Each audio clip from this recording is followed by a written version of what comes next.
The History of the Soul War by Eddieddi. Lesson 1. Humanity has rules. The instructor stood behind his lectern. The honor marked on his carapace marked him as a veteran of over a dozen conflicts, including the Soul War. He watched the young recruits file into the lecture hall, so full of cheer and bravado. He watched as they sat down and finally took notice. He wasn't the usual lecturer they had. As he started to speak, the UV lights dimmed, and the screen behind him lit up. A collective gasp went up from the recruits. On the screen behind him, there was an image of a fellow tricle. The plate that protected his head shattered, and the upper part of his exoskull missing. Thick green blood splattered across his carapace. The veteran didn't even bother to let them get acquainted with the image behind him before he started talking. That is the result of an angel's tooth, a human invention.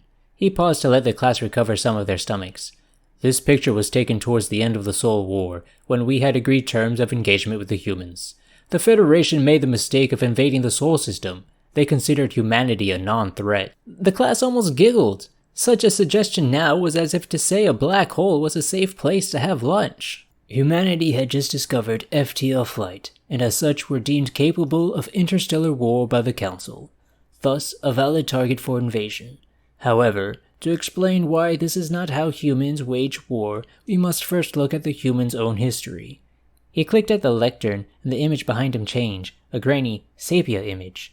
Several of the recruits recoiled, their antennae curling back in fear. On the picture were human warriors, locked in combat. This is from the human's own archive. Humanity has been at war with itself since before it found out how to record that war. Unlike our society, which formed around a strict hierarchy of age and wisdom, humanity decided their leaders through strength of arms. At least, until the development of chemical projectile weapons. He paused to catch his breath, as well as look at his notes. Humanity entered an age known as World War I.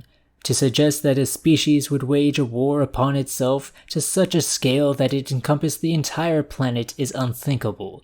To suggest that it happened more than once is beyond reason itself. However, humanity did such a thing, not once, but 3 times. There was a 4th great conflict within humanity.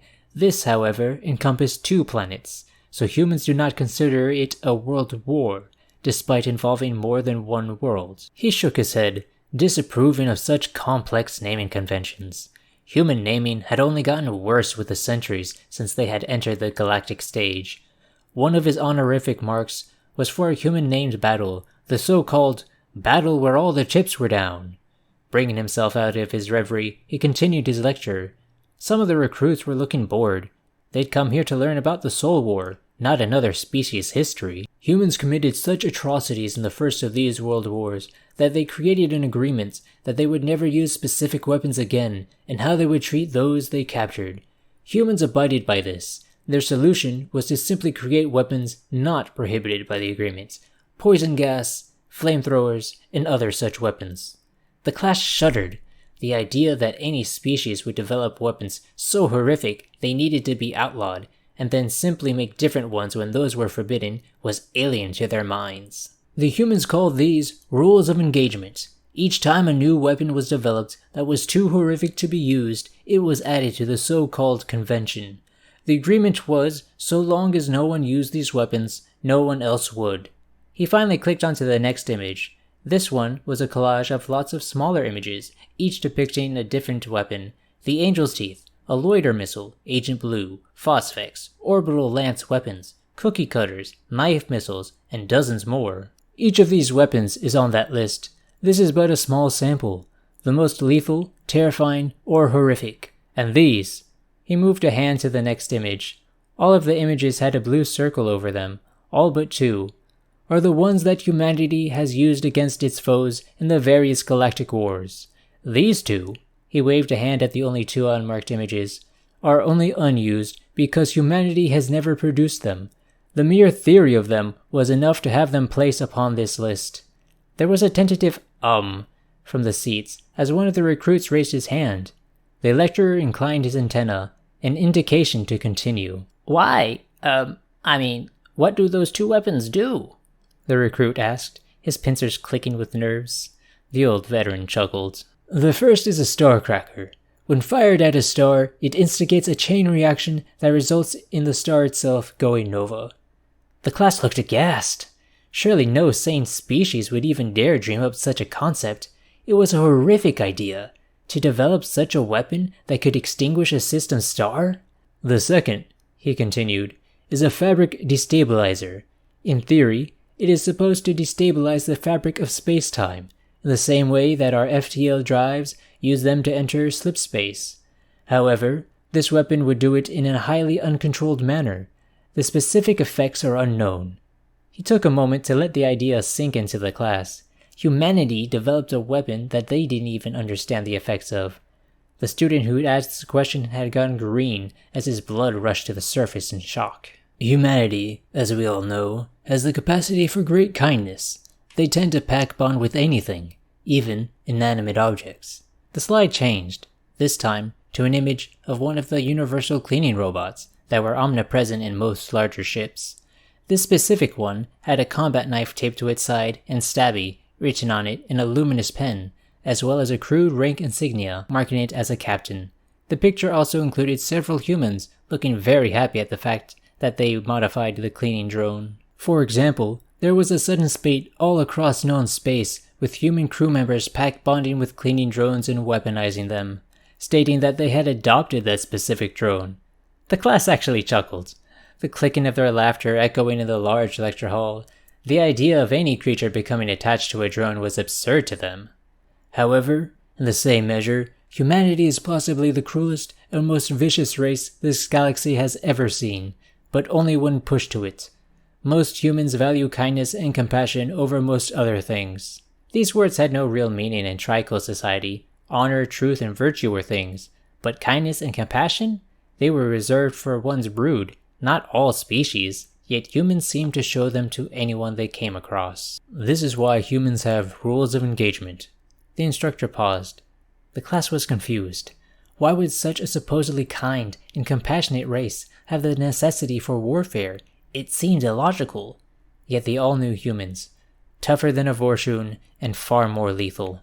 They had all heard the stories. Humans who had blades of bones in their maws. Humans were the first spacefaring predatory species. Humans who had to outlaw their own weapons.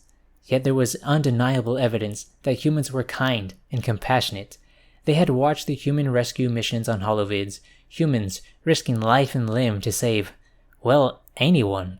The instructor inhaled through the two breathing holes at the back of his neck, and then continued. You will understand why it came to pass, and how, in a few lectures. But the Federation broke these rules, without even being aware of it, and suddenly, the Soul War changed. Whereas before it had been a slow war against a technologically inferior foe, it became horrific. Weapons we had never even dreamed of were being used against us. We had assumed humanity's weapon capacity did not extend beyond basic kinetics. We were wrong. He clicked onto the next slide. A large cylindrical object was displayed behind him. Along its length in human symbols were the words, Starheart Loiter Missile, and the symbol for radiation. None of the class actually knew what it did or was, only that the symbol on it was a warning. This is the first time we encountered what humans call nuclear weapons. We call them fusion weapons. The class looked at the gray cylinder in shock. Fusion weapons were supposed to be unused by the spacefaring races due to the fallout, but here it was.